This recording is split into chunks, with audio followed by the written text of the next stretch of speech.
forecast first. Sponsored by Matex Heating, Cooling, and Plumbing. Well, dedicated Illini fans here waiting to get inside of the State Farm Center here, as you can see, as they are getting ready for tonight's big matchup as they take on Maryland. But they are going to want to get inside here pretty soon. You can see them on the Roofing Dog Adams Memorial camera because about to meet them, snow. Yeah, already snowing right along I-72 from Springfield through Decatur. Now getting close to Monticello and soon here in Champaign. All of this is moving off here to the east tonight, and we are expecting a little bit of accumulation from the snow as it moves in the region. Here's a look at the rest of this evening with the snow showers through much of tonight. We'll come back and we will forecast those amounts and talk about how Sunday brings another weather system. That's coming up. WCIA 3 News, right up.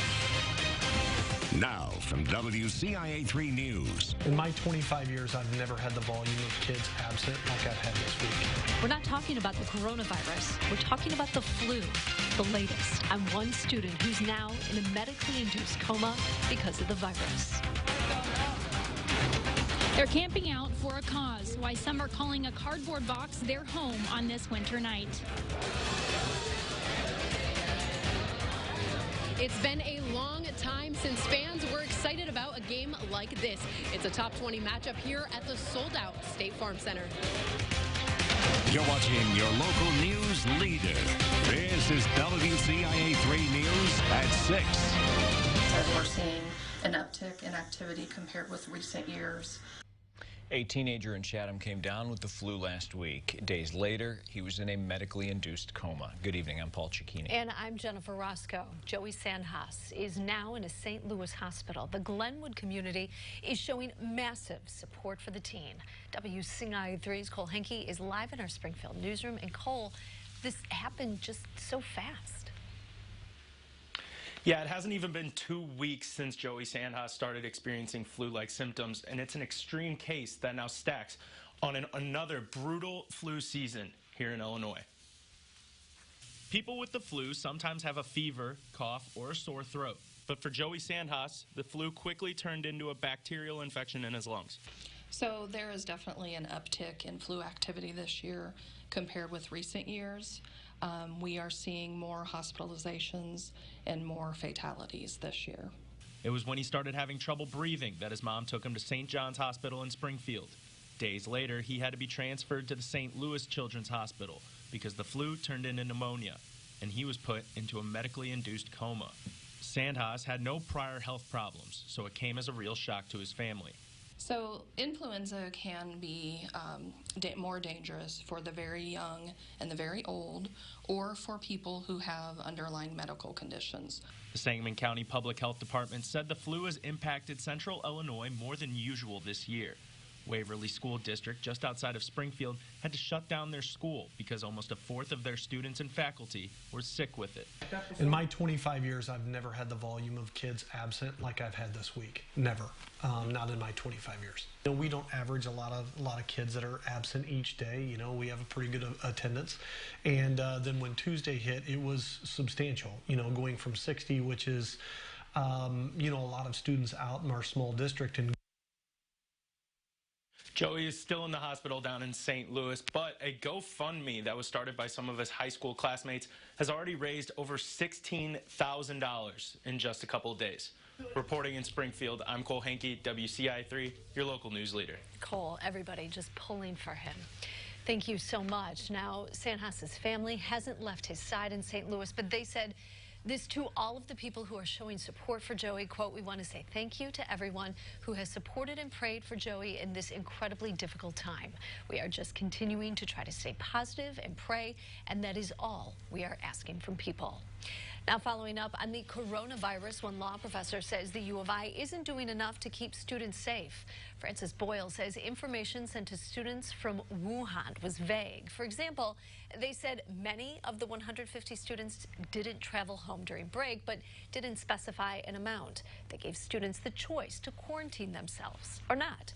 He says it should be mandatory because that is standard for everyone else. If they want to wear a surgical mask walking around campus, that's just fine with the U of I. If they don't, that's fine too. If they want to run around this campus and spread the coronavirus. There is a 2-week incubation period for the virus, so only those who've traveled to Wuhan, China within that amount of time is at risk. Here's some new information. Medical marijuana patients in Illinois will now have more time to pick up their prescriptions. The Department of Financial and Professional Regulation granted dispensaries extended hours until 10 p.m. Medical sales run from 6 a.m. until 8 p.m. Adult use sales are permitted by law until 10 p.m. We have new details about the tax refund for Carle Foundation hospitals. It's owed $6.2 million because it wasn't tax exempt in the late 2000s. The city of Urbana is among several taxing groups that have to pay. Here's a list of the groups that owe, including Champaign County Government, the Forest Preserve District, Parkland College, Cunningham Township, MTD, and the CU Public Health District. For a full breakdown of how much each owes, visit WCIA.com. A community is rallying around a high school athlete involved in a crash this week. Stewardson Strasburg sophomore Colin Kinklar is in a Springfield hospital. Doctors had to amputate his right leg. During all of this, his classmates came together to show him their support.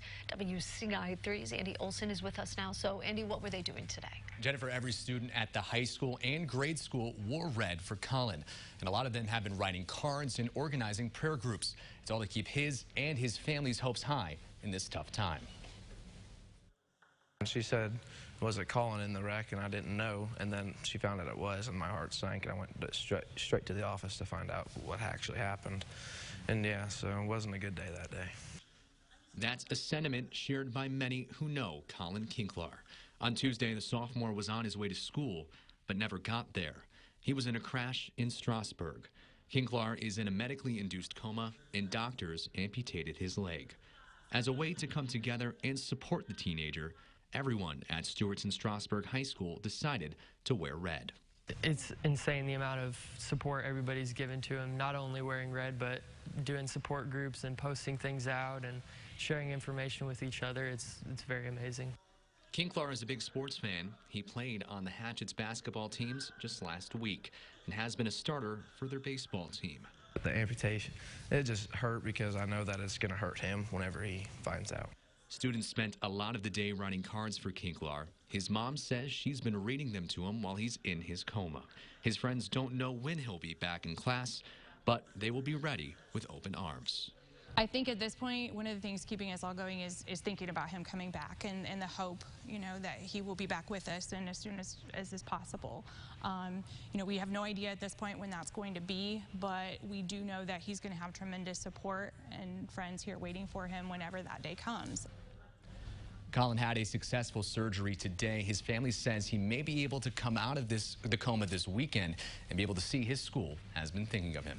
Jennifer? So many students supporting their classmates around Central Illinois. Thank you so much. Now, his teammates are starting to organize a charity basketball game. Next Friday is the team's last home game. They say they are also planning on honoring him then. It might just be the biggest game the State Farm Center has hosted. Why even the Illini are calling this a big one. And also tonight. Take the simulation that we have here and dial it back a few more notches. It's a night spent freezing cold. Why people are doing it voluntarily. Well, other people are also doing this voluntarily. They are standing outside, waiting to get into the State Farm. Look at that line. The doors are officially open now, but they're not inside yet. And it's pretty chilly out there. And here in about half an hour, it's going to be snowing. Recap of today, you can see 32 and 23 snow tonight. We are tracking another storm for Sunday, and we'll look at the accumulations for both coming up.